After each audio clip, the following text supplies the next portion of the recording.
ليس ماستانتونو ولا كاريراس الصفقة الأقرب للريال خلال ساعات. يبدو أن ريال مدريد بصدد اتخاذ خطوة مفاجئة ومغايرة لكل التوقعات مع اقتراب انطلاق تدريباته تحت قيادة المدرب الجديد ألونسو. وبينما تداولت وسائل الإعلام أسماء لامعة كفرانكو ماستانتونو وألفارو كاريراس، إلا أن الحقيقة تبدو مختلفة تماما.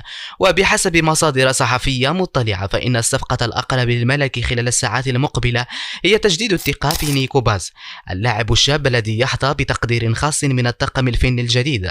هذا القرار لا يأتي فقط كخيار مؤقت، بل كمؤشر على أن تشابي ألونسو ينوي الاعتماد على المواهب الداخلية وتكثيف العمل على تطويرها في ظل المشروع الجديد. وفي الوقت ذاته يستعد ريال مدريد لتقديم صفقتين جديدتين، ويسن والكسندر أرنولد، في خطوة أخرى تعكس نوايا واضحة لتعزيز جميع الخطوط قبل خوض كأس العالم للأندية، وهي البطولة التي يسعى النادي الملكي للفوز بها لإعادة فرض هيمنته على الساحة العالمية. بيريز من جهته يواصل بهدوء وضع أسس مشروع تنافسي جديد، يبدو أنه سيكون مزيجا بين النجوم العالميين والمواهب الصاعدة، وهو ما يفتح بابا واسعا للتوقعات حول شكل الفريق في الموسم المقبل. فهل تظن أن نيكو باز يستحق أن يكون ضمن مشروع الريال الجديد؟